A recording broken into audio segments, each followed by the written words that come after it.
Shri Swami Samarth friends, कशा आहात तुम्ही? आज मी आहे ना, शुक्रवार आहे. आज आमचं सकाळीच लवकर बाहेर जायचं होतं, त्यामुळे आहे ना लवकर कामं करून घेतले. आणि आज वैभव लक्ष्मीची पूजा सकाळीच मांडून पूजा आरती सगळं करून आम्ही आमच्या भाचीच्या घरी गेलो होतो. कारण तिथं आमची धाकली नणंद आली होती, धाकटी नणंद आली होती. अक्षय तृतीया होती ना, तर त्यांना जेवायला सांगितलं होतं, तर ते आले होते. आणि त्यात म्हणलं तर एक खुशखबरी की माझी मुलगी काजल हिला आहे ना 10वीच्या बोर्डाच्या परीक्षेमध्ये तिला 76% पडले. ती तसं तर कमच पडल्यात, पण आईवडिलांना तर एक खुशी राहते ना, हाऊस राहते लेकरू आपलं निघालं म्हणून. तर त्या आनंदामध्ये आणि ती खुशी बी होती, आनंद बी होता. आणि त्यातनं धाकली नणंद बी आली होती. तर त्याकरता आमच्या भाचीला भेटायला आम्ही चाललो होतो. तर ही आहे नणंद, मी आहे. माझं पाय एक अपंग असल्यामुळं मी काही वजन काही उचलू शकत नाही. तर आम्ही ऑटो केलो, रिक्षा केलो. रिक्षामध्ये आम्ही सगळेजण गेलो सिकंदराबादला. आणि जाता जाता आमच्या भाचीसाठी आहे ना काही खायला घेतलं होतं. आंबे घेतलं होतं. आता आंब्याचा सीझन असल्यामुळं आंबे घेतलो होतो. आणि काही खायला बी घेतलं, सेब आणि केळं घेतले होते. तर ते घेऊन गेलो होतो आम्ही. आणि हे बघा, हे सिकंदराबाद इथून चालू झाला. आणि हा इथं तलाव आहे. हे तलावच्या आजूबाजूचा एरिया आहे. तलावामध्ये हे तलाव चालू झाला. त्या तलावामध्ये आहे ना मधोमध बुद्धाची मूर्ती आहे. संध्याकाळच्या टायमाला खूप छान वाटते. इथं लोक म्हातारे सगळे असं गार्डन बी आहे. साईडला तिकडचा भाग दाखवला नाही येताना, केला तर व्हिडिओ तिकडच्या बाजूचा तरी.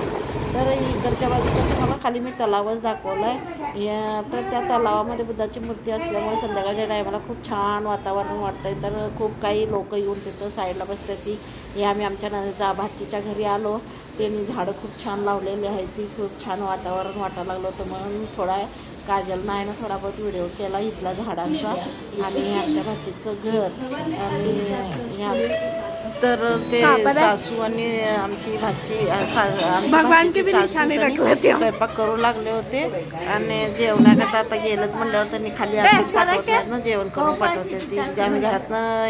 आणि काजल माझा तर उपास होता. नणंद आणि काजलनं तर जेवण नाश्ता केला होता, पण त्यांनी जेवण करून जावं म्हणताना मग त्यांनी जेवण करायला तयारी भाजी ते सगळं स्वयंपाक होतं, पण खाली गरम चपात्या काढू लागल्या होत्या. मग तिथं जेवण करून आम्ही निघालो. आणि आमच्या भाचीला आम्ही घेऊनच निघालो, कारण तिची सासू म्हणली काल नेलं नाही तर आज जावं. तिची मावशी आली आहे, आमची नणंद तिची मावशी आहे भाचीची. तर ती आली आहे तर 2 दिवसासाठी घेऊन जा म्हणताना मावशी आली तर तिच्यासोबत राहील करून म्हणून घेऊन आलो होतो. तर इथून आम्ही निघालो आमच्या जावेच्या घरी. आमच्या मोठ्या जावचं घर रस्त्यातच लागतंय. रस्त्यात म्हणलं तर काचीगुडामध्ये आम्ही आलो इथं. आणि रिक्षा बाहेर सोडली आणि तिथून आतमध्ये पार्किंगमधनं लिफ्टच्या द्वारे आम्ही वर गेलो. आता चला बघूया आमच्या जावचं घर. हे आहे आमच्या जावाचं घर. हे आमच्या जावाच्या घरामध्ये म्हणजे मी इकडं लांब राहते, तिकडं लांब राहतात. ही आमची आहे जाऊ. मी असं मला थकावट झालं म्हणून मी जरा झोपले होते. आणि ही आमची नणंद. आमच्या नंदाला आहे ना माहेरी यायला घेणे. माहेरी एक बाईला वेगळाच आनंद राहतो. तर आमची नणंद इथं आले की नाही माहेर खूप मस्त्या करते. खूप तिला डान्स करायचं, नाचायचं लई येड. सगळ्याला हसवती बी, रमवती बी. सगळ्याचं चेष्टा मस्करी करून चांगला हसून ठेवून 4 दिवस राहून जाते. आणि हे जर मी आडवं पडलो होते, मला खूप त्रास होऊ लागला होता. हे आहेत आमचे मोठे दीर, आमची भाची, ही आमची मोठी जाऊ. नातीला आंघोळ घातली. तिनं जरा तिला खाऊ घातलं होतं ना, तर केलं होतं म्हणून तिला आंघोळ घातलं, फ्रेश केलं. तर तिला पावडर बिवडर लावून तयार करत होती. यांच्या चालल्या होत्या गप्पा गोष्टी. मला त्रास झाला म्हणून मी आपल्या आडवी पडले होते.